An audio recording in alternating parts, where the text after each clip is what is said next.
Okay, so first of all ये देख लेते हैं कि बायोकेमिस्ट्री 2 का जो लास्ट लेक्चर था उसमें हमने किन किन पॉइंट्स को टारगेट किया था। फर्स्ट ऑफ ऑल हमने ये देखा था कि इस डिसिप्लिन के अंदर हमने पढ़ना है बायो एनर्जेटिक्स को, ठीक है। और बायो एनर्जेटिक्स में हमने ये देखा था कि ये वो डिसिप्लिन है जिसमें हम लोग स्टडी करेंगे। फर्स्ट ऑफ ऑल एक चीज हमने देखी थी कि इसके अंदर हमने किसी भी केमिकल रिएक्शन के अंदर जो होने वाले एनर्जी चेंजेस हैं या जो एनर्जी ट्रांसडक्शन है उसको हमने स्टडी करना है, यानी we are concerned with the energy change. Second हमने ये देखी कि हमने सिर्फ एनर्जी का फ्लो ही ऑब्जर्व नहीं करना, हमने ये नहीं देखना कि किस रिएक्शन के अंदर एनर्जी रिलीज हो रही है, किस रिएक्शन के अंदर एनर्जी जो है वो कंज्यूम हो रही है, बल्कि हमने ये भी देखना है कि उन केमिकल रिएक्शंस या केमिकल पाथवेज की नेचर क्या है। यानी अगर हम देखते हैं तो हम केमिकल पाथवेज को भी टारगेट करेंगे, सारे के सारे वो पाथवेज जिनमें आपके पास एनर्जी ट्रांसडक्शन हो रही है, एनर्जी का एक्सचेंज हो रहा है। फिर हमने ये चीज़ डिस्कस की थी कि हमारे पास जो यूजुअली जितने भी बायोकेमिकल सिस्टम्स हैं, ये बायोकेमिकल सिस्टम्स जिनके अंदर एनर्जी ट्रांसफ़र हो रही है ये ओबे करते हैं लॉज ऑफ थर्मोडायनेमिक्स को। सो ये कौन कौन से लॉज हैं और ये लॉज क्या चीज़ स्टेट करते हैं। फॉर एग्जांपल अगर हम फर्स्ट लॉ की बात करें तो first law is about the conservation of energy, कि आपके पास यूनिवर्स में जितनी भी एनर्जी है वो हमेशा कंजर्व्ड रहेगी। वो एनर्जी एक फॉर्म से दूसरी फॉर्म में तो चेंज हो सकती है। लाइक आपके पास इनिशियली जो हमने एग्जांपल ली थी कि अगर सोलर एनर्जी है तो इस सोलर एनर्जी को प्लांट्स कन्वर्ट कर देंगे into the chemical energy of glucose, और अल्टीमेटली ये ग्लूकोज जो है वो कन्वर्ट हो जाएगा इनटू दी एटीपी, और एटीपी को फिर सेल यूज करेंगे अपनी कम्युनिकेशन में, अपनी मैकेनिकल जो फॉर्म है उसमें इसको कन्वर्ट कर देंगे, यानी मैकेनिकल एनर्जी के अंदर फाइनली ये कन्वर्ट होगा और सेल्स इससे क्या करेंगे, वर्क डन। सो आप यहाँ पे देख सकते हैं कि आपकी जो यूनिवर्स है उसके अंदर एनर्जी का फ्लो हो रहा है, एनर्जी का एक्सचेंज हो रहा है, एनर्जी का ट्रांसफर हो रहा है, बट एनर्जी वेस्ट नहीं हो रही। अल्टीमेटली ये एनर्जी सिस्टम सराउंडिंग के दरमियान ही है, यानी यूनिवर्स के अंदर ही एग्जिस्ट करती है। So this was the first law of thermodynamics. अगर हम सेकेंड लॉ की बात करें जो कि आप लोग यहाँ पे देख सकते हैं, स्लाइड शो हो रही हैं। मैम स्लाइड नहीं शो हो रही, ये खुला हुआ है पेन। ओके ठीक है, अगर हम स्लाइड्स की तरफ जाते हैं तो यू कैन सी हेयर कि आपके पास there are the two different laws of thermodynamics. ये प्रीवियस जो लेक्चर था मैं उसको एक दफ़ा रिवाइज करा रही हूँ ताकि आप लोगों को मेन पता चल जाए कि हमने लास्ट लेक्चर में क्या पढ़ा था, जहाँ से हमने छोड़ा था वहीं से हम आज स्टार्ट करेंगे। The second law was about the entropy, इसको हम लॉ ऑफ इंट्रोपी भी कहते हैं, because according to this law कि यूनिवर्स के अंदर जितने भी बायोकेमिकल प्रोसेसेस हैं वो फेवरेबल उसी कंडीशन में होंगे, तभी होंगे जब आपके पास उन केमिकल रिएक्शंस के अंदर जो है यूनिवर्स की इंट्रोपी इंक्रीज हो रही होगी। यानी आप कह सकते हैं कि all chemical reactions which are meant with the increase in entropy of universe वो फेवरेबल रिएक्शंस हैं या वो स्पॉन्टेनियस रिएक्शंस हैं, और इन रिएक्शंस के लिए आपको external input of energy required नहीं होती। जबकि नॉन फेवरेबल रिएक्शंस ऐसे रिएक्शंस होते हैं जिनकी वजह से यूनिवर्स की एंट्रोपी इंक्रीज नहीं हो रही, जिसकी वजह से एंट्रोपी डिक्रीज होती है। So they are against the law of thermodynamics. तो इन प्रोसेसेस के लिए आपको फिर इनपुट ऑफ एनर्जी भी देनी पड़ती है। दैट्स व्हाई आप इन रिएक्शंस को कहोगे कि these are the non spontaneous reactions. So laws of thermodynamics को डिस्कस करने के बाद हमने गिब्स फ्री एनर्जी का जो कॉन्सेप्ट है इसको स्टार्ट किया था, और इसमें हमने ये चीज़ देखी थी कि गिब्स फ्री एनर्जी में आपके पास जो डेल्टा जी वैल्यू है उस डेल्टा जी वैल्यू को लेके हम किसी रिएक्शन के अंदर एनर्जी रिलीज होगी या एनर्जी की हमें ज़रूरत होगी, एनर्जी आपको एज एन इनपुट देनी होगी, इस चीज़ को हम प्रिडिक्ट कर सकते हैं। And based on this point हमने केमिकल रिएक्शंस को दो कैटेगरीज के अंदर डिवाइड किया था। The first one is exergonic category, जिसमें वो वाले रिएक्शंस होंगे जिनमें एनर्जी रिलीज होती है, and the second one was the endergonic category, जिसमें आपके पास जो है वो एनर्जी का आपको इनपुट देना पड़ता है। नाउ डेल्टा जी की वजह से हमें कैसे पता चलता है कि कोई पर्टिकुलर रिएक्शन एक्सर्गोनिक होगा या एंडरगोनिक होगा। यूजुअली हम किसी भी केमिकल रिएक्शन के अंदर कंपेयर करते हैं प्रोडक्ट्स और रिएक्टेंट्स को। For example if this is the reactant coordinate reaction coordinate diagram, तो आप यहाँ पे जो है वो वाई एक्सिस पे प्रोडक्ट को लेते हो, आप यहाँ पे जो है वो सॉरी वाई एक्सिस पे आप रिएक्टेंट्स को ले रहे हो और एक्स एक्सिस पे प्रोडक्ट को ले रहे हो, and you are comparing the energy content of a reactant with the product. For example if you say कि आपके पास एक पर्टिकुलर रिएक्शन ऐसा रिएक्शन है जिसमें प्रोडक्ट का एनर्जी लेवल हाई है एंड द रिएक्टेंट्स का एनर्जी लेवल हाई है, and products are comparatively less complex, which means they require the low amount of energy for their production. So reactants के पास जो ये ढेर लगा हुआ है यहाँ पे एनर्जी का, ये एनर्जी क्या करेंगे, रिलीज कर देंगे। जितनी एनर्जी प्रोडक्ट बनाने के लिए रिक्वायर्ड है, फॉर एग्जांपल अगर total amount of energy reactants के पास 100 किलो जूल है और प्रोडक्ट बनाने के लिए सिर्फ 20 किलो जूल एनर्जी रिक्वायर्ड है, तो एक्स्ट्रा जो एनर्जी का डिफरेंस है which is the 80 kilo joule energy, उसको ये रिलीज करेंगे। और जब किसी भी रिएक्शन के अंदर एनर्जी रिलीज कह होती रही हूँ हैंड्स फ्री लगा लो, आवाज ओवरलैप कर रही है। बच्चे अपना माइक ऑफ कर रहे हैं।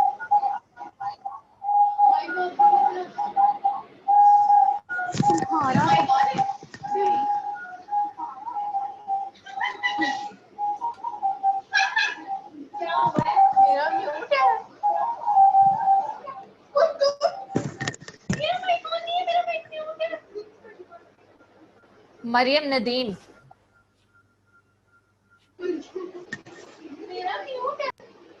Thank you so much. Okay, so अगर तो आपके पास रिएक्टेंट्स, ये तो लॉजिकली भी हमें समझ आ रही है ना कि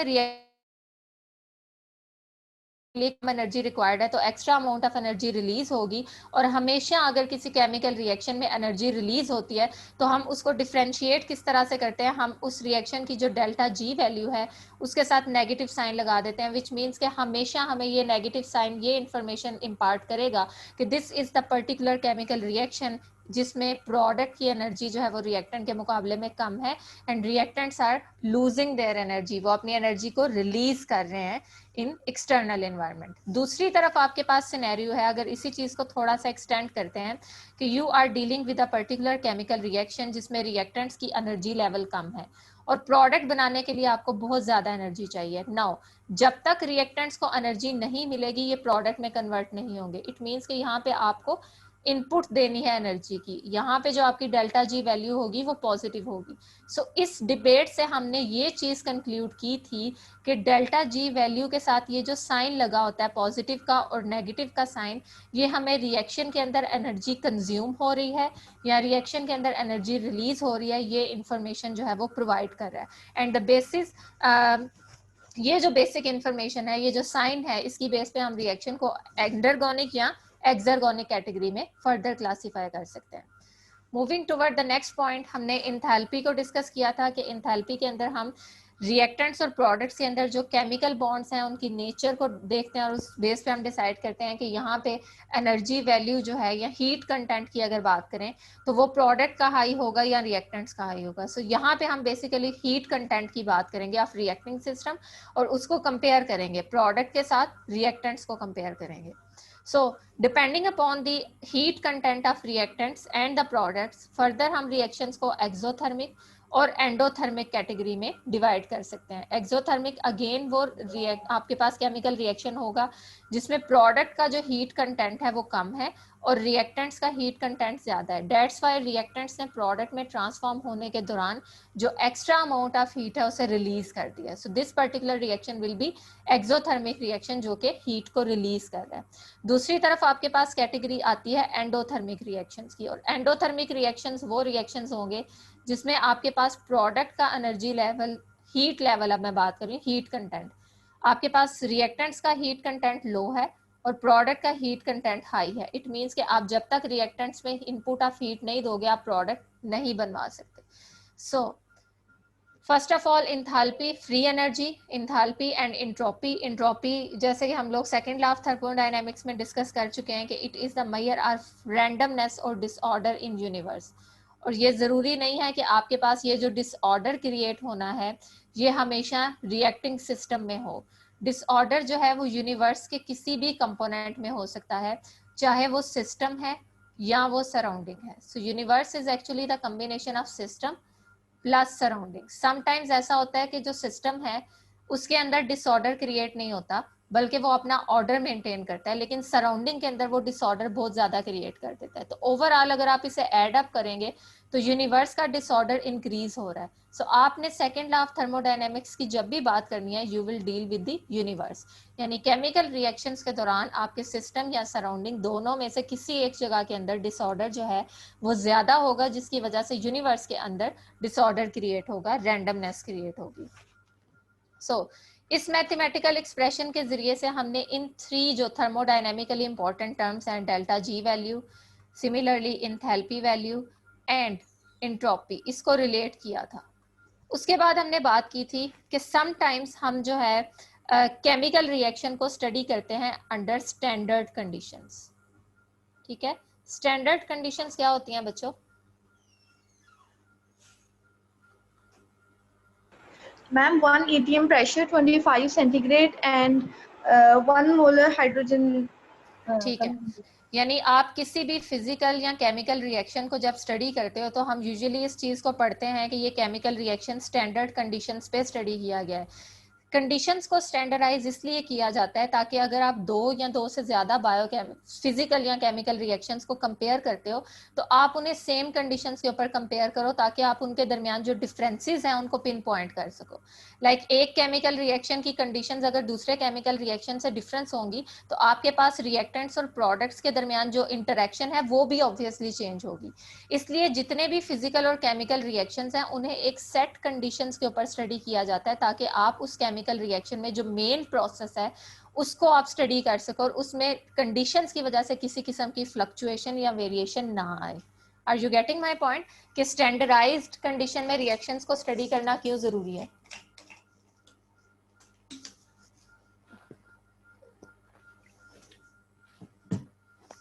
जी बच्चों, सो रहे हो?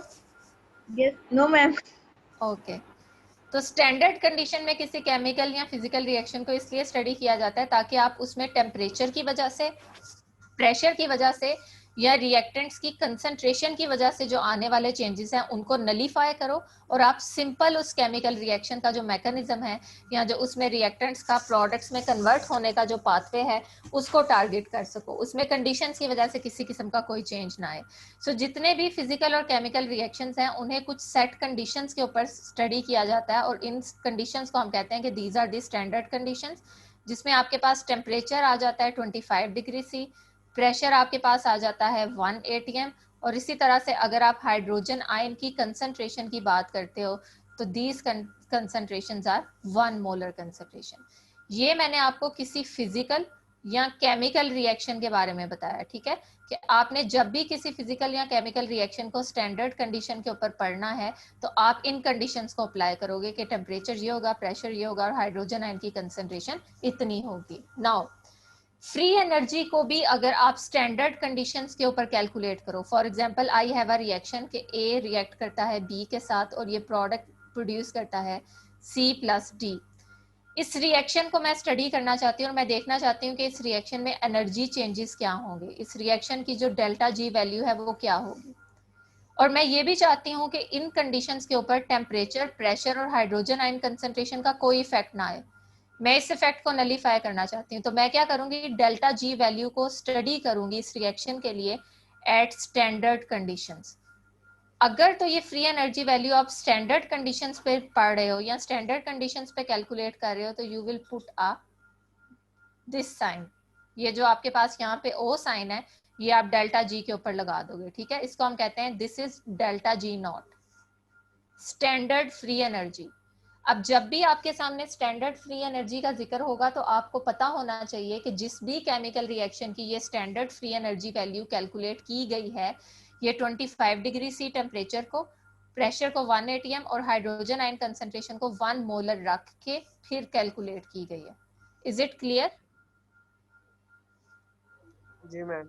ठीक है, तो स्टैंडर्ड फ्री एनर्जी को आप इस साइन के जरिए से डिफरेंशिएट करते हो। Okay, let's move toward hypothetical reaction, जिसमें हम देखते हैं कि हम किसी केमिकल रिएक्शन की हम खुद कैलकुलेट करना चाहते हैं कि हमने इस केमिकल रिएक्शन की डेल्टा जी वैल्यू कैलकुलेट करनी है या स्टैंडर्ड फ्री एनर्जी कैलकुलेट करनी है, तो हमें किन किन पॉइंट्स को जो है वो माइंड में रखना है।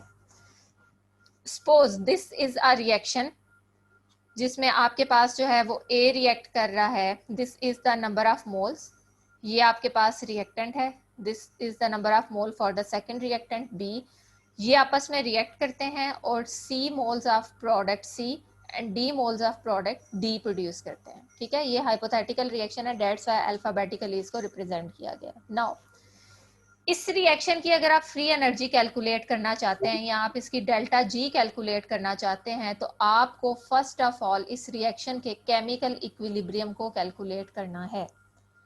Now, मैम what ये is इसमें रिवर्सिबल साइन शो हो रहा है ये वाला, sorry ये मैम जो रिएक्टेंट्स लिखे हुए हैं इनके आगे ये रिवर्सिबल साइन शो हो रहा है ये वाला, फॉरवर्ड और ये जो बैकवर्ड हाँ एरो जी लगे हुए हैं। जी जी, ये रिवर्सिबल रिएक्शन का साइन है। ठीक है, कि ये रिएक्शन रिवर्सिबल है, ये दोनों डायरेक्शंस के अंदर जा सकता है। ठीक है, तो आप इसकी अगर delta G not value calculate करना चाहते हैं या स्टैंडर्ड फ्री एनर्जी को कैलकुलेट करना चाहते हैं, क्या इंडिकेट करता है? Small a and small small a और B small B number of moles को। फॉर एग्जांपल आप जब अमोनिया फॉर्मेशन की बात करते हो तो आप कहते हो कि नाइट्रोजन ने रिएक्ट करना है विद दी हाइड्रोजन। ठीक है, और इस केस में आपके पास जो है वो बननी है अमोनिया। अब कितने नंबर ऑफ मोल्स आपको यहाँ पे रिक्वायर्ड होंगे? नाइट्रोजन के 1 मोल, और हाइड्रोजन के आपको कितने मोल्स चाहिए होते हैं यहाँ पे? 3 मोल्स। सो ये 1 और 3 को यहाँ पे रिप्लेस करके स्मॉल ए स्मॉल बी से दिखाया गया है कि किसी पर्टिकुलर केमिकल रिएक्शन के अंदर कितने नंबर ऑफ मोल्स जो हैं वो रिएक्टेंट्स के रिक्वायर्ड हैं और ये कितने number of moles of product को प्रोड्यूस करेंगे। Is it clear? Yes ma'am. ठीक है, मैम ये कैपिटल ए क्या रिप्रेजेंट करता है? और कैपिटल बी रिएक्टेंट्स हैं। फॉर एग्जांपल यहाँ पे जो नाइट्रोजन है यहाँ पे उसको ए लिखा हुआ है। ठीक है, क्योंकि ये हाइपोथेटिकल रिएक्शन है ना, डेट्स व्हाई आप यहाँ पे इनके लिए कोई स्पेसिफिक जो फॉर्म है वो यूज नहीं करे, आप अल्फाबेटिकली इनको रिप्रेजेंट करे और नंबर ऑफ मोल्स को रिएक्टेंट से डिफरेंशिएट करने के लिए स्मॉल ए और स्मॉल बी यूज किया हुआ। क्लियर? मैम जी ठीक है, अब आप इस पर्टिकुलर केमिकल रिएक्शन की डेल्टा जी वैल्यू में इंटरेस्टेड हो, स्टैंडर्ड फ्री एनर्जी वैल्यू निकालना चाहते हो, लेकिन मैं आपसे ये कह रही हूँ कि आप स्टैंडर्ड फ्री एनर्जी वैल्यू तब तक कैलकुलेट नहीं कर सकते जब तक रिएक्शन इक्विलिब्रियम में ना हो। इसमें अब आप एक चीज ऐड करोगे कि स्टैंडर्ड फ्री एनर्जी हमेशा स्टैंडर्ड कंडीशन में कैलकुलेट की जाती है और standard conditions are equal to temperature 25 degree C, pressure 1 atm, proton concentration 1 molar, और इसके लिए रिएक्शन का इक्विलिब्रियम पे होना भी जरूरी है। This is the fourth point. 1 2 3 and 4। समझ आ रही है? जी मैम। ठीक है, अब अगर आपने यहाँ पे डेल्टा जी नॉट निकालनी है या स्टैंडर्ड फ्री एनर्जी वैल्यू निकालनी है तो आपको के इक्विलिब्रियम रिक्वायर्ड है। फर्स्ट ऑफ ऑल हम देखेंगे कि ये के इक्विलिब्रियम है क्या चीज है। किसी भी रिएक्शन का जो इक्विलिब्रियम कांस्टेंट है उसे हम के इक्विलिब्रियम कहते हैं and it is equal to the concentration of the products raised to their number of moles over concentration of the reactants raised to their number of moles। ठीक है, अगर आप इस पर्टिकुलर केमिकल रिएक्शन का के equilibrium find out करना चाह रहे हो तो आप पहले यहाँ पे लिखोगे फर्स्ट प्रोडक्ट, उसकी कंसंट्रेशन और उसके number of moles, then second product और उसके नंबर ऑफ मोल्स। अगर आपके पास प्रोडक्ट एक से ज्यादा हो तो आप उन दोनों प्रोडक्ट्स को मल्टीप्लाई करते हो। ठीक है, डिवाइडेड बाय रिएक्टेंट 1 उसके number of moles, reactant B उसके नंबर ऑफ मोल्स। ये वैल्यू आपके पास आ जाएगी के इक्विलिब्रियम कांस्टेंट, और इसका कोई यूनिट नहीं होगा। It is a unitless expression because concentration के जो यूनिट्स हैं वो यहाँ पे एक दूसरे से क्या हो जाएंगे? कैंसल हो जाएंगे। क्लियर है बच्चों? यहां तक क्लियर है? ठीक है, हमें डेल्टा जी नॉट वैल्यू चाहिए और डेल्टा जी नॉट को कैलकुलेट करने के लिए के इक्विलिब्रियम का होना जरूरी है। के इक्विलिब्रियम हमें डेल्टा जी नॉट किस तरह से कैलकुलेट करके देगा? Let's see. ये आपके पास जो है मैथमेटिकल एक्सप्रेशन है जिसमें आप किसी भी रिएक्शन की डेल्टा जी नॉट वैल्यू को रिलेट करते हो विद इट्स के इक्विलिब्रियम। लाइक आप यहाँ पे जो हो देखते हो कि आपके पास किसी भी केमिकल रिएक्शन की आपने डेल्टा जी नॉट अगर कैलकुलेट करनी है तो उसके लिए आपके पास ये फॉर्मूला होना चाहिए माइनस और are T log K equilibrium. That's why हमने पहले के इक्विलिब्रियम को कैलकुलेट किया, उस के इक्विलिब्रियम का हम लॉग लेंगे। टेम्परेचर एक स्टैंडर्ड होगा बिकॉज हम स्टैंडर्ड फ्री एनर्जी की बात कर रहे हैं, और आर भी एक कांस्टेंट है, इसकी वैल्यू होगी 8.314 जूल पर मोल पर केल्विन। ठीक है, ये आपके पास आर की वैल्यू होगी। सो अगर आप किसी रिएक्शन के के इक्विलिब्रियम को कैलकुलेट कर लेते हो, टेम्परेचर ऑलरेडी नोन है because it is a constant at standard condition, R भी आपके पास ऑलरेडी नोन है because it is also gas constant है ना यूजुअली। तो आप इन दो कांस्टेंट की वैल्यूज को पुट करके के इक्विलिब्रियम को पुट करके उसका यहाँ पे आप लॉग लोगे और delta G not value calculate कर लेते हो। अगर डेल्टा जी नॉट इस केमिकल रिएक्शन की नेगेटिव एक्सप्रेशन के साथ आती है, it means the reaction is exergonic. और अगर इस केमिकल रिएक्शन की delta G value positive expression के साथ आती है, it means the reaction is endergonic. Is it clear? Yes, ma'am. ठीक है, सो ये एक हाइपोथेटिकल रिएक्शन था। इस हाइपोथेटिकल रिएक्शन की डेल्टा जी वैल्यू को किस तरह से कैलकुलेट करना है ये हमने देख लिया। और अब हम देखते हैं कि what are the meanings of these delta G value, कि अगर हम किसी केमिकल रिएक्शन की डेल्टा जी नॉट वैल्यू को कैलकुलेट कर लेते हैं तो ये उस केमिकल रिएक्शन के बारे में हमें क्या क्या इंफॉर्मेशन प्रोवाइड करती है, क्या क्या हम प्रिडिक्शंस कर सकते हैं कि this chemical reaction would be spontaneous, favourable, exergonic, endergonic. ये इंफॉर्मेशन हम यहाँ से लेंगे। So first of all, the value of delta G naught can help us to predict the spontaneity of a chemical reaction. यानी आपका कोई सा भी केमिकल रिएक्शन है, वो आप चाहे ग्लाइकोलिसिस पे अप्लाई करो, टीसीए साइकिल पे अप्लाई करो, इलेक्ट्रॉन ट्रांसपोर्ट चेन पे अप्लाई करो, हर केमिकल रिएक्शन के लिए जो बायोकेमिस्ट हैं उन्होंने डेल्टा जी नॉट वैल्यू को कैलकुलेट किया हुआ है। और वो वैल्यू हमें बताएगी क्या, उस वैल्यू को देख के हमें क्या इंफॉर्मेशन मिलेगी, अब हम ये समझने जा रहे हैं कि what are the meanings of the values of delta G naught. Clear? अपना एक फ्लो बनाए ना, कि पहले हमने बायोएनर्जेटिक्स की बात की थी, उसमें जो जो टर्मिनोलॉजीज थी उनको देखा, उसके बाद हमने ये देखा कि इसकी बेस पे हमें जो है वो फ्री एनर्जी का पता चलता है। फ्री एनर्जी को हमने देखा किसी केमिकल रिएक्शन की फ्री एनर्जी को किस तरह से कैलकुलेट किया जाता है।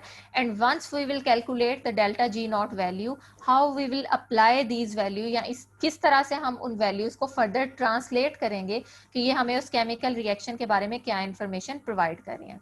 So the first point is the value of the delta G naught can help us to predict the spontaneous as well as non-spontaneous nature of a chemical reaction. If the value is negative, तो chemical reaction spontaneous है। और हमें पता है कि क्यों spontaneous है, because इस पर्टिकुलर केमिकल रिएक्शन में आपके रिएक्टेंट्स के पास बहुत ज्यादा एनर्जी होती है, प्रोडक्ट्स को बनाने के लिए कम एनर्जी रिक्वायर्ड होती है, reactants are self sufficient, that's why the chemical reaction is spontaneous and favourable, because हमें कोई इनपुट ऑफ एनर्जी प्रोवाइड नहीं करना पड़े।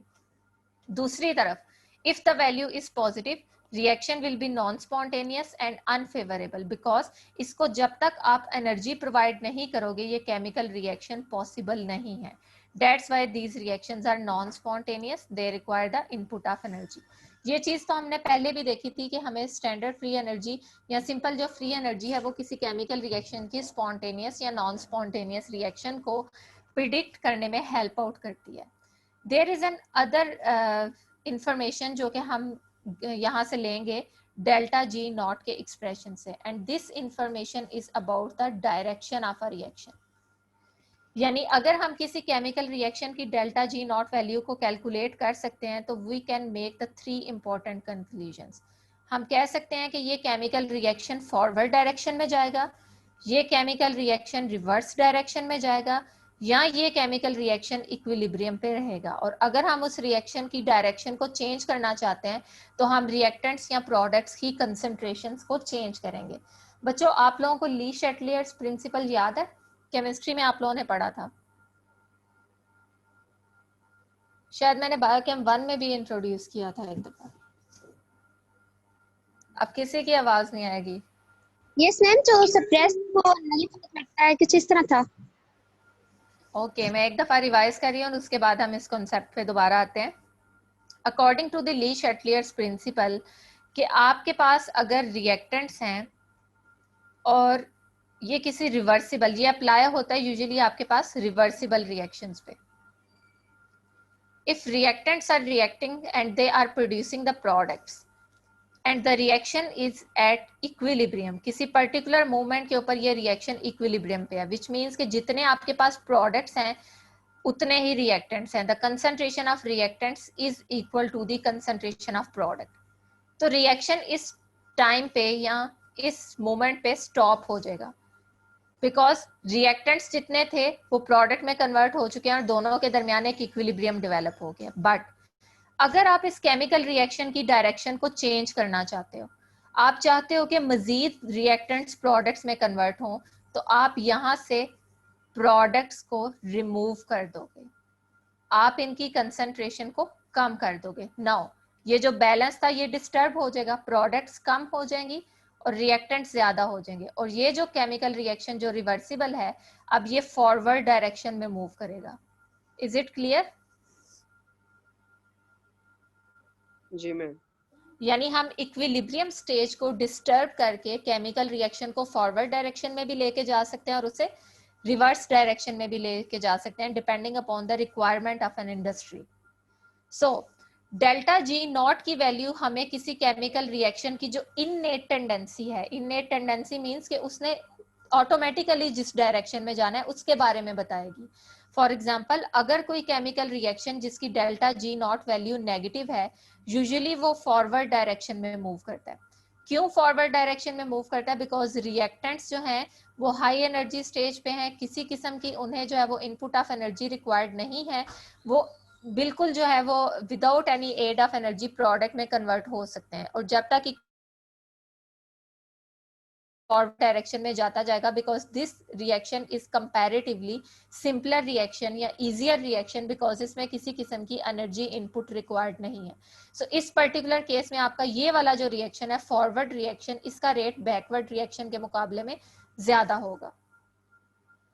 If a particular reaction has a delta G not value positive, तो ये reaction backward direction में जाएगा। Like आपके पास ये रिएक्टेंट्स हैं, इस रिएक्शन की टेंडेंसी है ये फॉरवर्ड भी जा सकता है, ये रिवर्स डायरेक्शन में भी जा सकता है। सो डेल्टा जी नॉट की वैल्यू आपके पास आ गई है पॉजिटिव। इट मीन्स कि इससे इंफॉर्मेशन हमें ये मिल रही है कि रिएक्टेंट्स के पास एनर्जी कम है, रिएक्टेंट्स की एनर्जी वैल्यू लो है और प्रोडक्ट्स बनाने के लिए कम एनर्जी रिक्वायर्ड है, सॉरी प्रोडक्ट्स बनाने के लिए ज्यादा एनर्जी रिक्वायर्ड है। सो फॉरवर्ड रिएक्शन तो पॉसिबल ही नहीं है। फॉरवर्ड रिएक्शन तब तक पॉसिबल नहीं है जब तक आप एनर्जी नहीं दोगे। सो इस रिएक्शन में आपका जो बैकवर्ड रिएक्शन है उसका रेट ज्यादा होगा, रिएक्टेंट्स आपस में रिएक्ट ही नहीं करेंगे और इनकी कंसंट्रेशन ज्यादा रहेगी और प्रोडक्ट की कंसंट्रेशन क्या रहेगी? लो रहेगी, because this is the particular reaction जिसमें रिएक्टेंट्स का एनर्जी वैल्यू लो है और नेचुरली इस रिएक्शन के जो रेट है वो बैकवर्ड डायरेक्शन में ज्यादा होगा। रिएक्टेंट्स जो हैं वो अपनी इंडिविजुअल फॉर्म में रहेंगे और ये प्रोडक्ट नहीं बनाएंगे। बच्चों आप लोगों को ये पॉइंट समझ आ रहा है या इसमें कोई कंफ्यूजन है? मैम जब ये डेल्टा जी पॉजिटिव होगी तो ये हमेशा रिएक्शन फॉरवर्ड ही जाएगा? बैकवर्ड डायरेक्शन में जाएगा। जब delta G not value positive होगी ना तो रिएक्शन बैकवर्ड डायरेक्शन में जाएगा। ये मैं तब कह रही हूँ ये रिएक्शन की अपनी टेंडेंसी है, लेकिन अगर आप उसको कोई सोर्स ऑफ एनर्जी प्रोवाइड कर देते हो और रिएक्टेंट्स आपस में रिएक्ट करके प्रोडक्ट बनाना शुरू कर देते हैं तो उस केस में उसका रेट फॉरवर्ड डायरेक्शन पे चला जाएगा। लेकिन in the absence of any input of energy आपका जो नेचुरल ट्रेंड है वो क्या है? रिवर्स या बैकवर्ड रिएक्शन का ज्यादा है as compare to forward direction. ठीक है, ये दोनों सिनेरियोज में उस केस में बता रही हूँ जब आप केमिकल रिएक्शन में कोई इनपुट ऑफ एनर्जी नहीं दे रहे। ये इनका इननेट या इनका जो आप कह लो कि बाय डिफॉल्ट इनका जो ट्रेंड है ना वो ये है कि अगर रिएक्शन की delta G not value negative है तो वो रिएक्शन फेवरेबल है कि वो फॉरवर्ड डायरेक्शन में जाए। लेकिन अगर किसी केमिकल रिएक्शन की डेल्टा जी वैल्यू पॉजिटिव है, इट मींस एनर्जी रिक्वायर्ड है, ये फॉरवर्ड डायरेक्शन में नहीं जाएगा, ये बैकवर्ड रिएक्शन ही इसमें जो है बैकवर्ड रेट ही प्रिडोमिनेट करेगा, because reactants will not react and they will not produce the product. Saif ये क्लियर हुआ point? Yes ma'am. Okay, second scenario है हमारे पास कि डेल्टा जी नॉट की वैल्यू 0 आ गई है। डेल्टा जी नॉट की वैल्यू ना तो पॉजिटिव है ना ही नेगेटिव है, बल्कि ये 0 है। इस पर्टिकुलर केस में फॉरवर्ड रिएक्शन का रेट रिवर्स रिएक्शन के इक्वल होगा, because they are opposite in direction.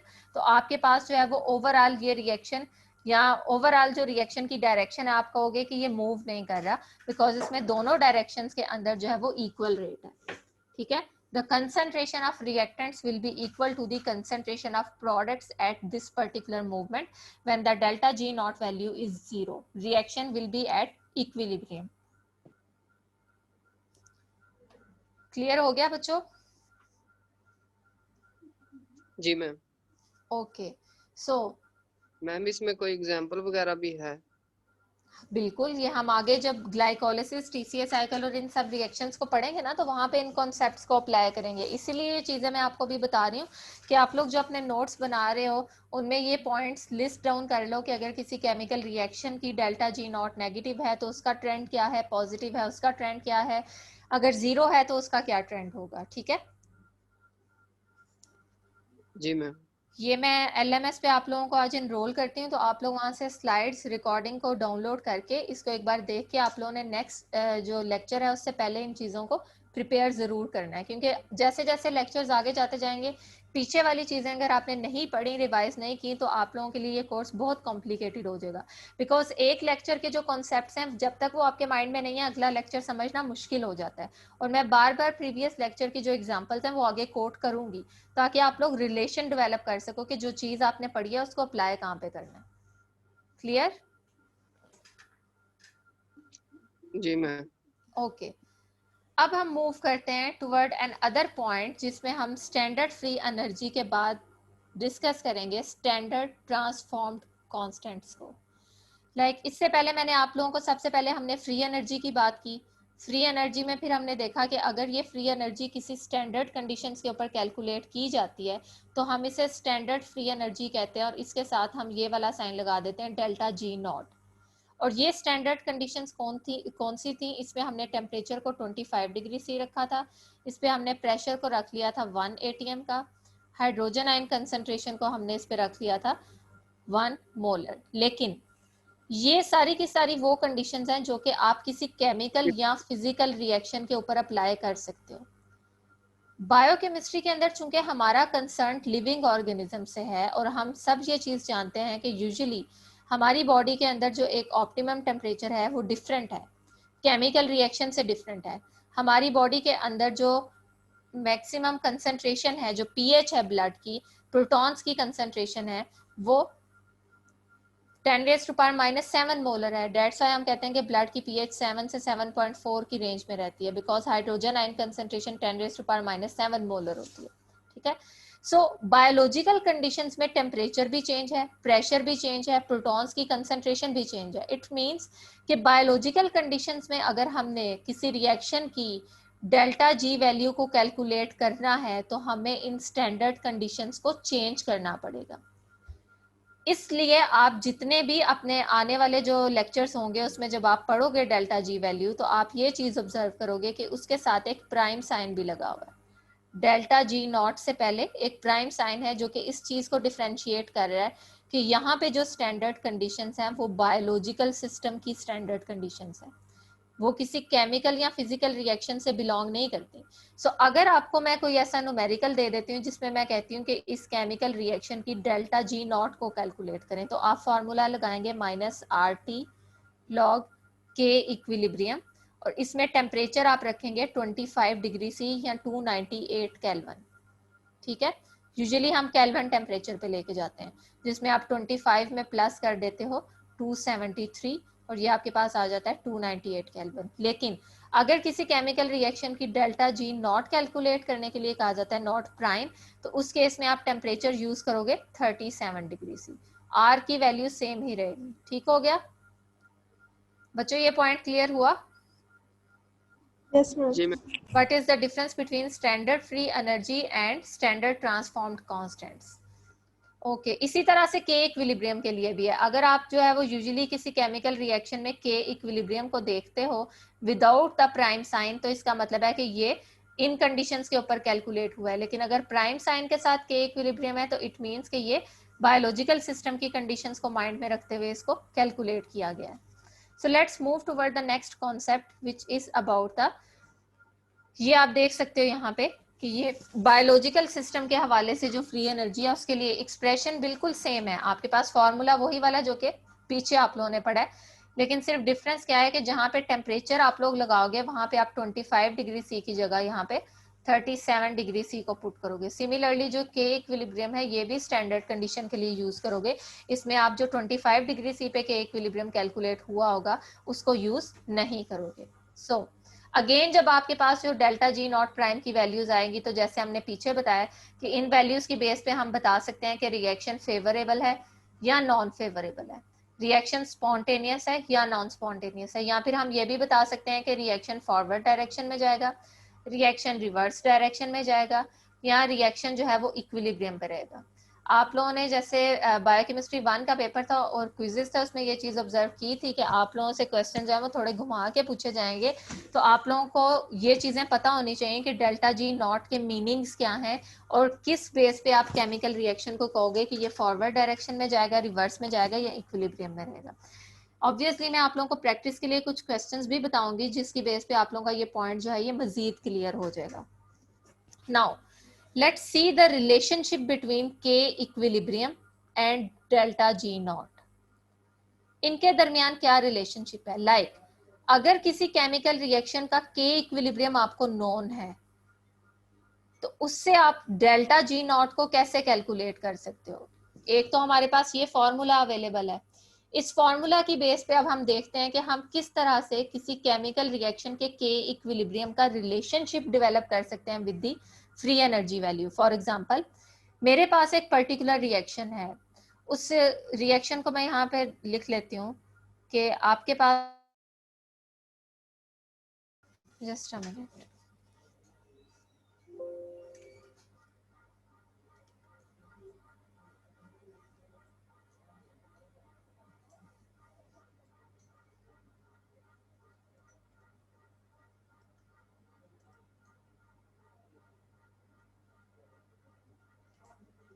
जी बच्चों, के इक्विलिब्रियम और डेल्टा जी नॉट के दरमियान हमने रिलेशनशिप डेवलप करना है। तो हम यहाँ पे कोई एक केमिकल रिएक्शन को एज एन एग्जांपल लेते हैं कि for example we have a reactant A plus reactant B and the reaction is reversible which means reactants can react and produce the product C and D.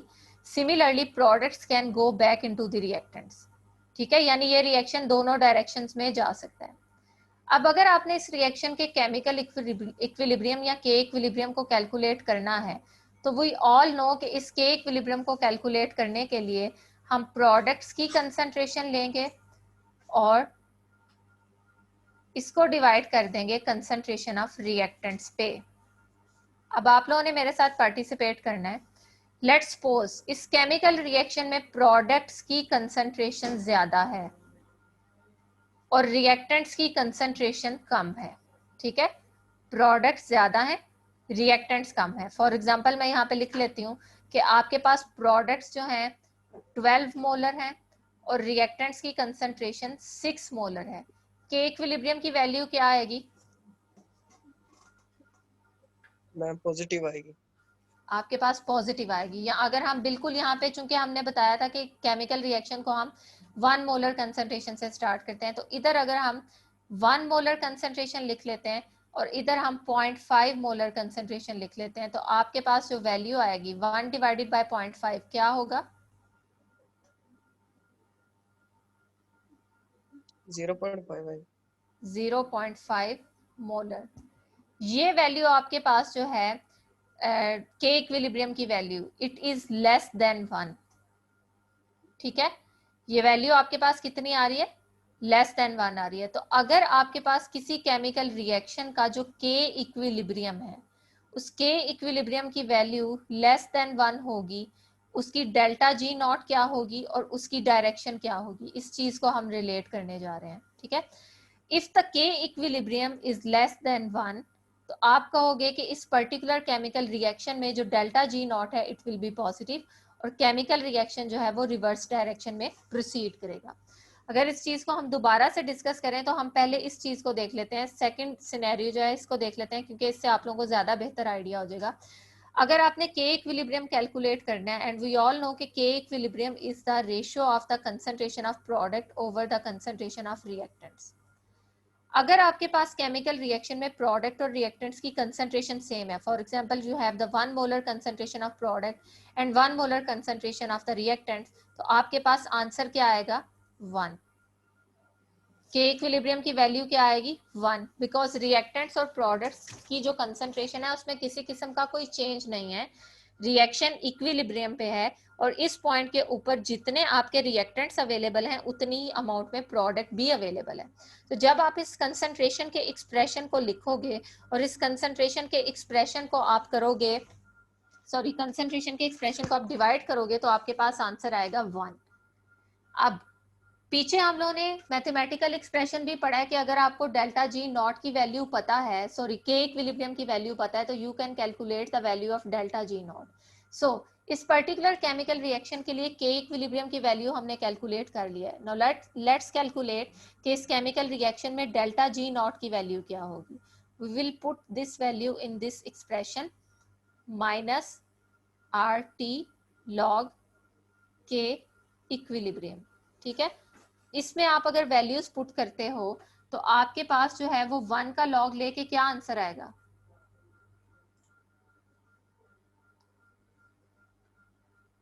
जी बच्चों calculator है पास,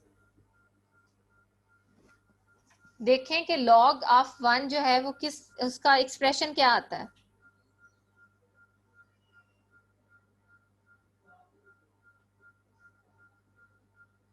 बच्चों आवाज आ रही है आपको, मैम 0 आता है, 0 आता है, गुड।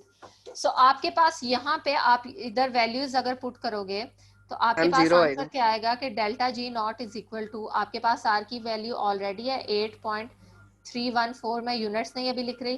टेम्परेचर अगर आप यहाँ पे स्टैंडर्ड कंडीशंस को लेके चल रहे हो तो 310 केल्विन आ जाएगा, जिसमें 37 प्लस 273।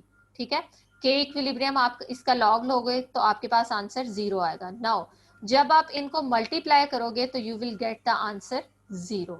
यानी अगर किसी केमिकल रिएक्शन का K equilibrium is equal to 1, इस पर्टिकुलर रिएक्शन की डेल्टा G नॉट वैल्यू 0 है, विच मीन्स कि ये केमिकल रिएक्शन इक्विलिब्रियम पे प्रेजेंट है। इट मीन्स कि हम K इक्विलिब्रियम से delta G naught value calculate कर सकते हैं और डेल्टा G नॉट वैल्यू से केमिकल रिएक्शन की स्टेट या उसकी डायरेक्शन को प्रिडिक्ट कर सकते हैं। सिमिलरली अगर हम इस कॉन्सेप्ट को अप्लाई करते हैं किसी दूसरे रिएक्शन के ऊपर, फॉर एग्जांपल अगर हम इसी दोबारा इस रिएक्शन को लिखते हैं कि इसमें हमारे पास ये रिएक्टेंट है और ये कन्वर्ट हो रहा है प्रोडक्ट बी के अंदर। ठीक है, अब मैं यहाँ पे रिएक्टेंट को ए कर रही हूँ, प्रोडक्ट को बी कर रही हूँ। मुझे इस केमिकल रिएक्शन के लिए K इक्विलिब्रियम रिक्वायर्ड है। K equilibrium is equal to concentration of product B over concentration of reactant A। Suppose इस पर्टिकुलर मोमेंट के ऊपर इस केमिकल रिएक्शन में प्रोडक्ट की कंसंट्रेशन बहुत ज्यादा है और रिएक्टेंट की कंसंट्रेशन बहुत कम है।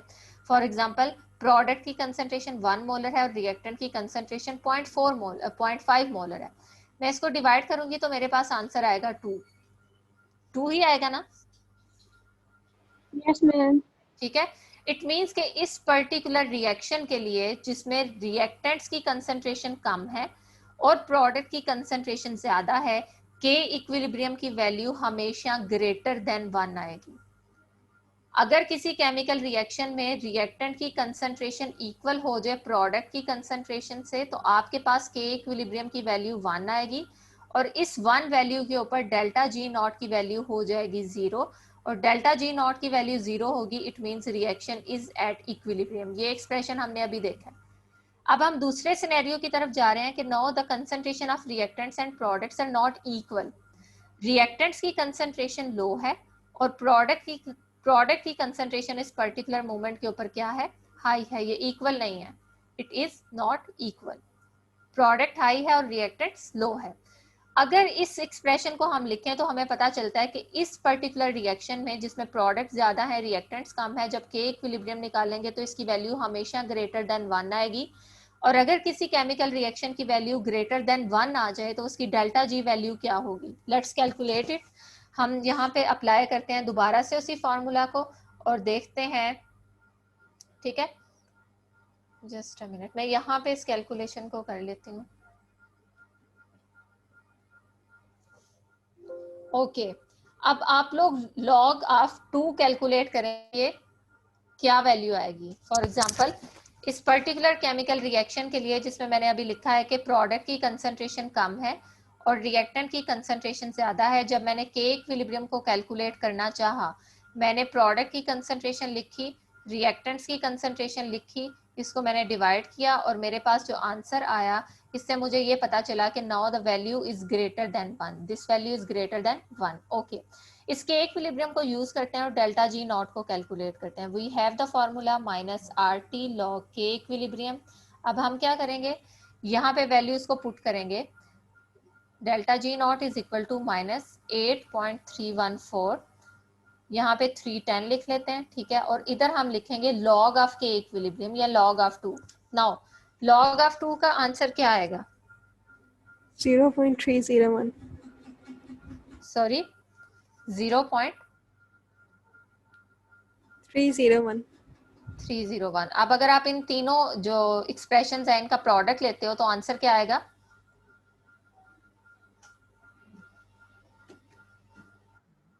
हमने 310 क्यों लिखा है?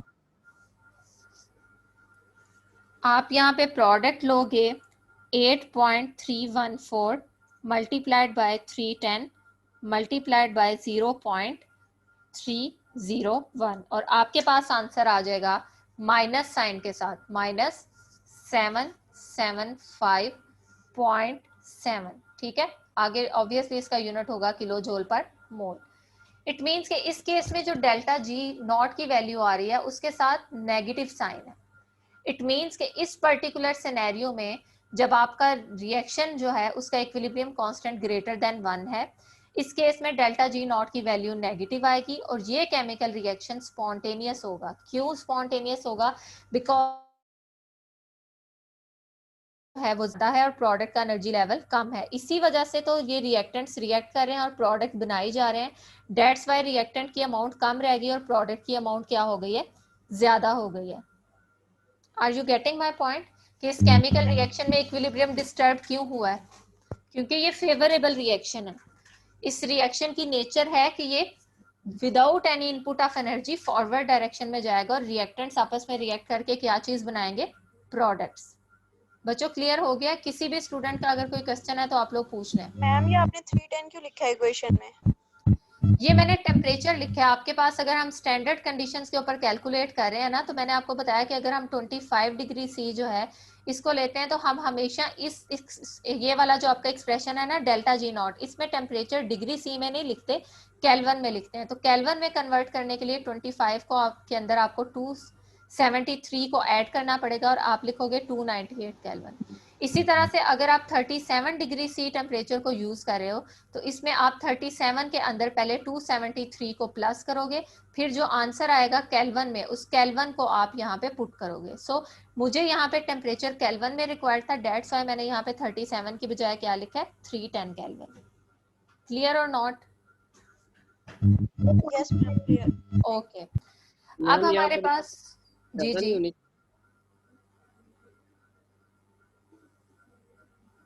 आपकी आवाज नहीं आ रही बच्चे। मैम मैं कह रहा हूँ कि यहाँ पर रिएक्टेंट की वैल्यू ज्यादा नहीं होनी चाहिए। ज्यादा क्यों होनी चाहिए, आप जस्टिफाई करो इस चीज को, ज्यादा क्यों होनी चाहिए? पीछे आपने बताया कि रिएक्टेंट की वैल्यू ज्यादा हो तो वो प्रोडक्ट भी ज्यादा बनेगा और वैल्यू जो उसकी है वो नेगेटिव में आएगी। देखें, मैं आपको एक चीज दोबारा से बताती हूँ। मैंने आपको स्टार्टिंग में ये कहा है कि आपके पास जो केमिकल रिएक्शन है, स्क्रीन शो हो रही है? Yes, ma'am. ओके मैंने आपसे ये कहा है कि आपके पास जो केमिकल रिएक्शन है उस केमिकल रिएक्शन के अंदर रिएक्टेंट्स रिएक्ट करते हैं और क्या चीज प्रोड्यूस करते हैं, प्रोडक्ट्स बनाते हैं, ठीक है। अब केमिकल रिएक्शन रिवर्सिबल है, इट मींस ये फॉरवर्ड डायरेक्शन में भी जा सकता है, ये रिवर्स डायरेक्शन में भी जा सकता है। अगर तो आपके पास रिएक्टेंट्स, आप खुद ही सपोज करो ना कि अगर किसी केमिकल रिएक्शन के अंदर रिएक्टेंट्स की एनर्जी वैल्यू ज्यादा है, it means they are the high energy molecule, उन्हें जो इन्वायरमेंट है उससे किसी भी किस्म की इनपुट ऑफ एनर्जी रिक्वायर्ड नहीं है, तो जो यहाँ पे एनर्जी प्रोडक्ट बनाने के लिए रिक्वायर्ड है वो ऑलरेडी इनके पास है, इट मींस कि they can convert into the product. So इस केस में रिएक्टेंट्स आपस में रिएक्ट करेंगे और प्रोडक्ट में कन्वर्ट होते जाएंगे, बिकॉज यहाँ पे किसी किस्म की एनर्जी की रिक्वायरमेंट नहीं है, ये रिएक्शन स्पॉन्टेनियस है, ये फॉरवर्ड डायरेक्शन में चलता जाएगा। और रिएक्शन के फॉरवर्ड डायरेक्शन में जाने की वजह से एक स्टेज ऐसी आएगी जिसमें रिएक्टेंट की अमाउंट कम रह जाएगी और प्रोडक्ट की अमाउंट हाई हो जाएगी, ठीक है। इसी तरह से अगर आपका कोई केमिकल रिएक्शन ऐसा है जिसमें रिएक्टेंट्स को रिएक्ट करने के लिए एनर्जी चाहिए, तो जब तक आप एनर्जी नहीं दोगे रिएक्टेंट्स आपस में रिएक्ट नहीं करेंगे, इट मींस कि इस केस में रिएक्टेंट्स एक्यूमुलेट होते जाएंगे, इनकी कंसंट्रेशन ज्यादा रहेगी और प्रोडक्ट बनेगी नहीं, तब तक नहीं बनेगी जब तक आप एनर्जी नहीं दोगे। तो इस पर्टिकुलर रिएक्शन में आपका जो प्रोडक्ट है उसकी अमाउंट क्या होगी, लो होगी और रिएक्टेंट्स एक्यूमुलेट होते जाएंगे। क्लियर हुआ ये या नहीं?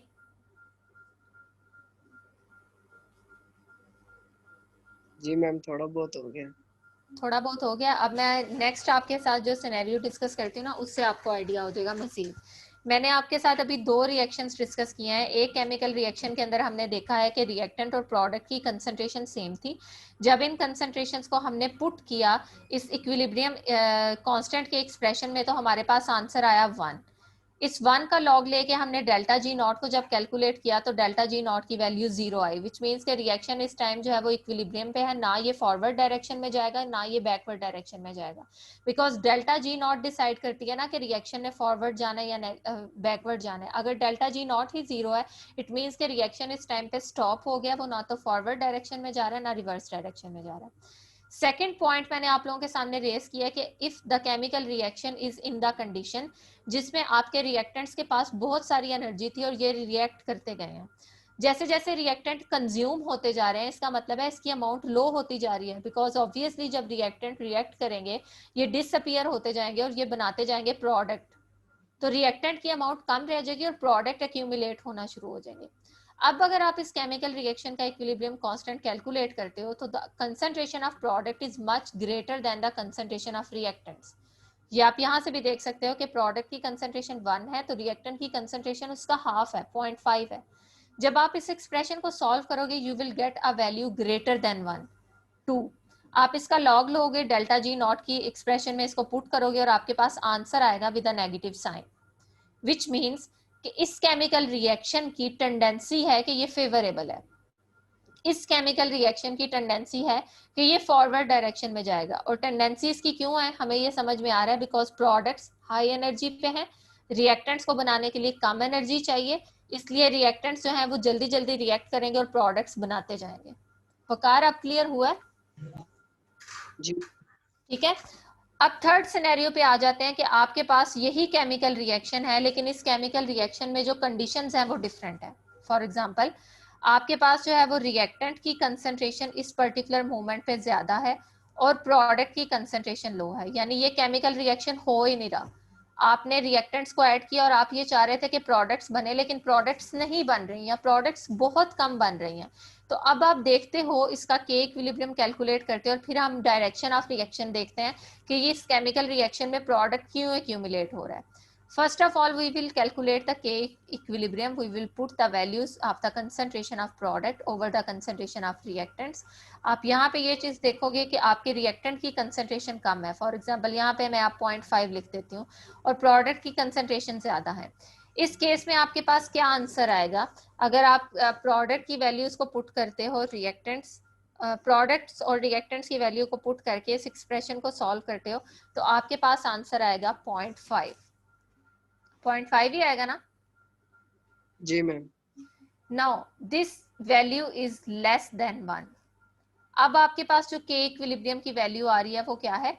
लेस देन 1 है। इस वैल्यू को चले हम उसी एक्सप्रेशन के अंदर पुट करते हैं और देखते हैं कि इस केस में क्या आंसर आता है। Delta G naught is equal to minus R T log K equilibrium. आप क्या करोगे, यहाँ पे आर की वैल्यू को पुट करोगे, माइनस साइन 8.314, यहाँ पे 310 और इधर आप लॉग ले लोगे, लॉग ऑफ 0.5। जी बच्चों, क्या आंसर आता है log of 0.5 is equal to? Ma'am -0.30। Minus 0.30। Okay, इसको मैं यहाँ पे लिख रही हूँ, delta G naught is equal to minus 8.314, दूसरी तरफ है आपके पास 310 और नेक्स्ट है आपके पास माइनस, क्या बताया था आपने? 0.30। 0.30। अब आप इसको अगर मल्टीप्लाई करो इन सब वैल्यूज को तो आंसर क्या आएगा?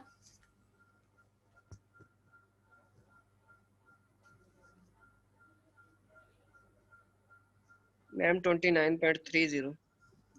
29.30। और इस केस में आपके पास नेगेटिव साइन नहीं आ रहा, विच इंडिकेट्स के इस केस में डेल्टा जी की वैल्यू क्या है? पॉजिटिव है। बच्चे ये किसका माइक ऑन है, प्लीज इसे ऑफ करें।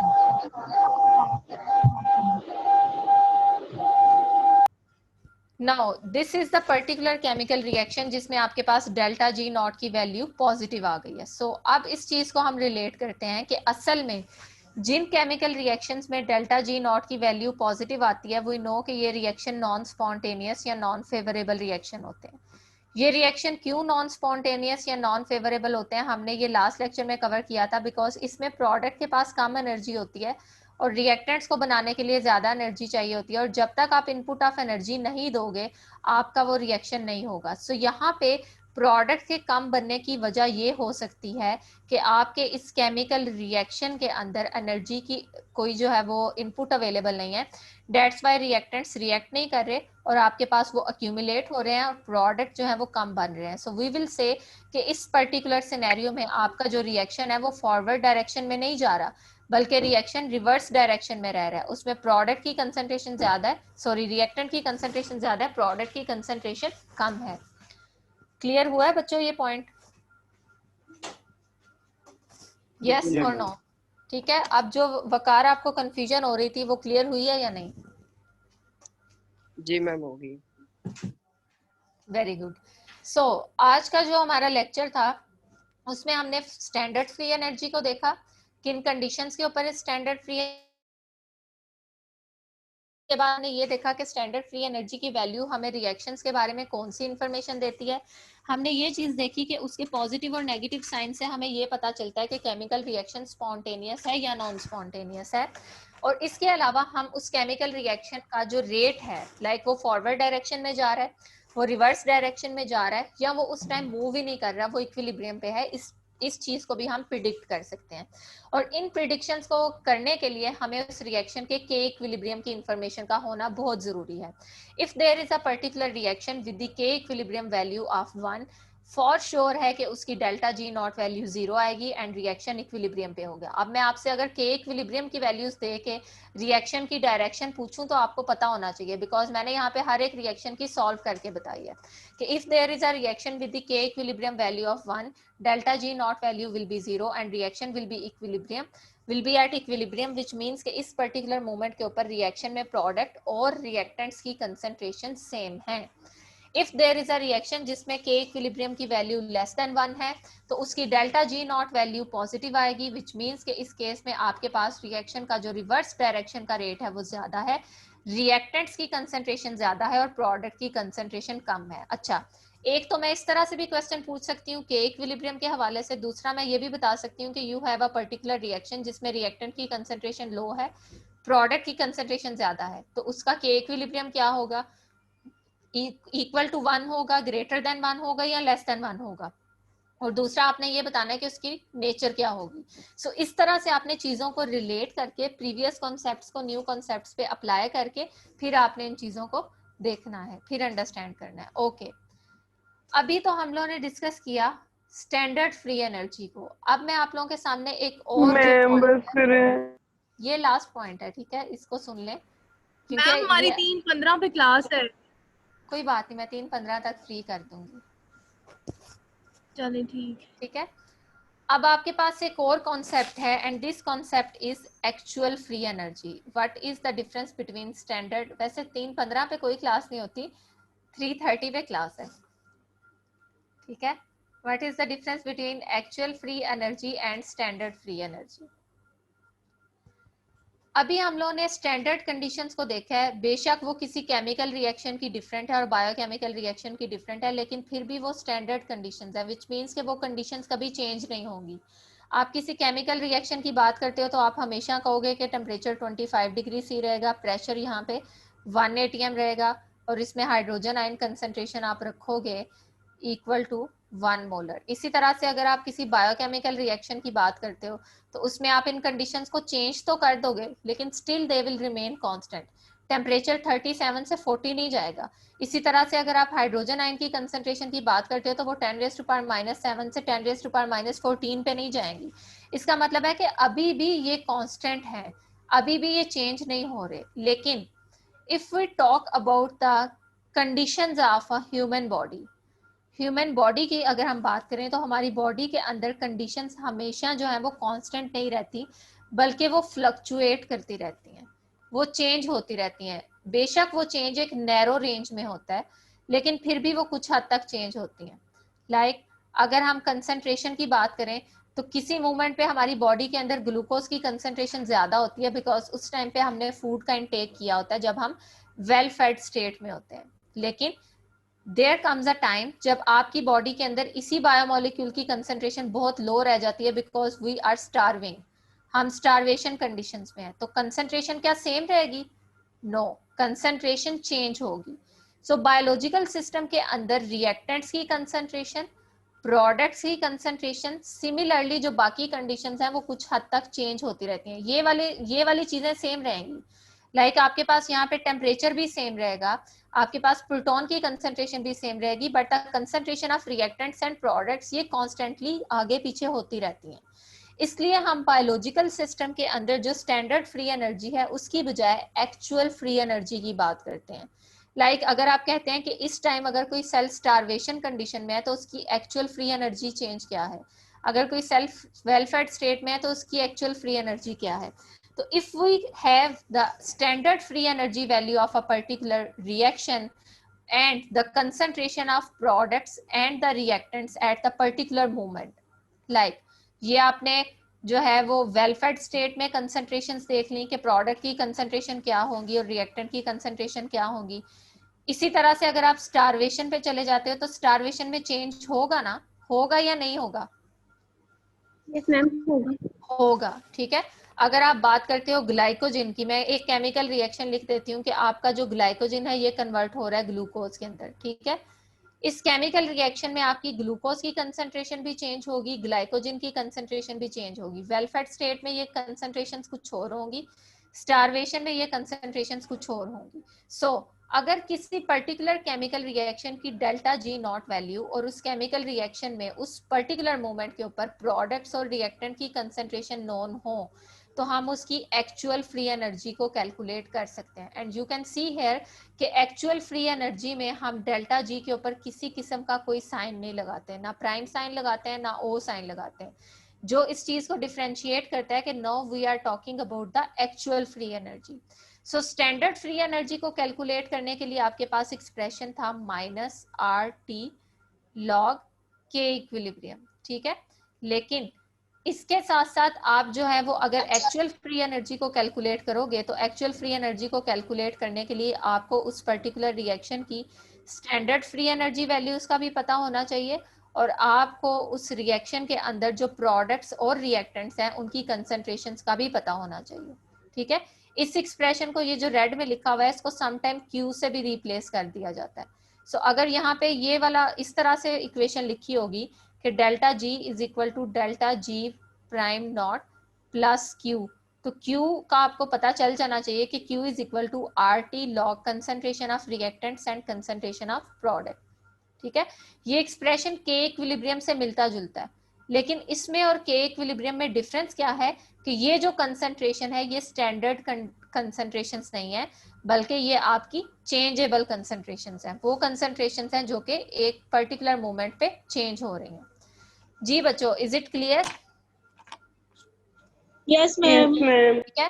सो आपकी जो बुक है उसके अंदर there is an example, I think 13.2, उसमें आपके पास जो है वो एक न्यूमेरिकल है जिसमें आपने किसी केमिकल रिएक्शन की डेल्टा जी वैल्यू को कैलकुलेट करना है। इसको आपने सॉल्व करना है।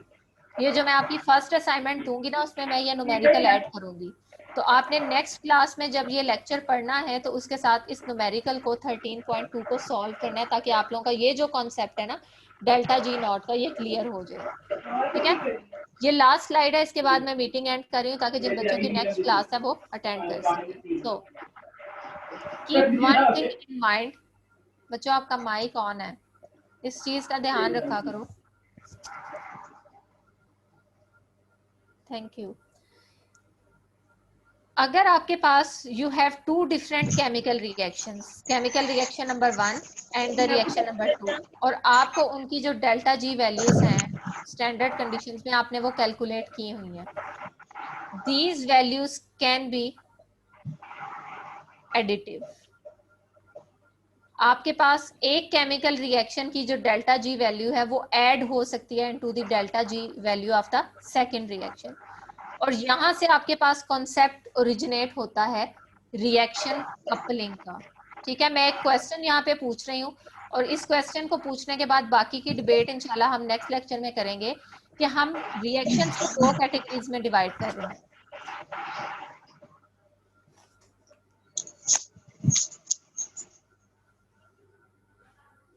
हम रिएक्शंस को दो कैटेगरीज में डिवाइड कर रहे हैं on the basis of their delta G value.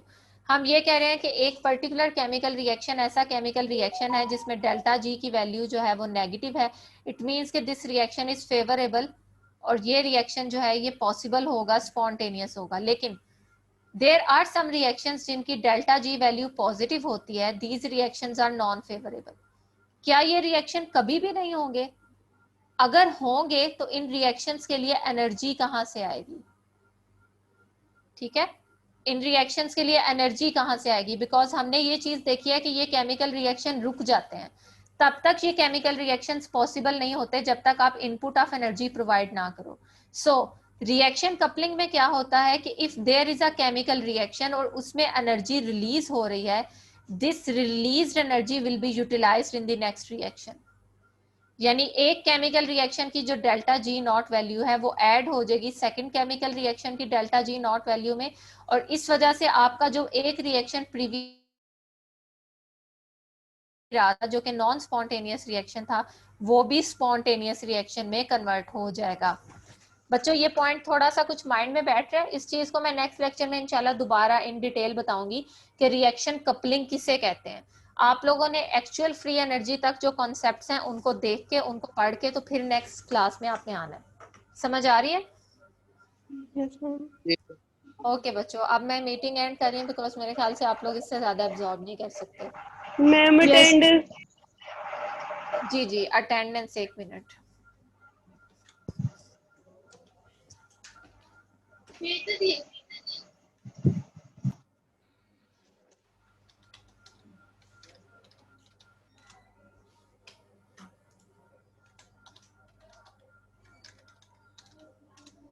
बच्चों मैं पोर्टल ओपन कर रही हूँ, मीनवाइल मीटिंग को एंड नहीं कीजिएगा, सॉरी लीव नहीं कीजिएगा, ताकि आप लोगों की अटेंडेंस मार्क हो जाए।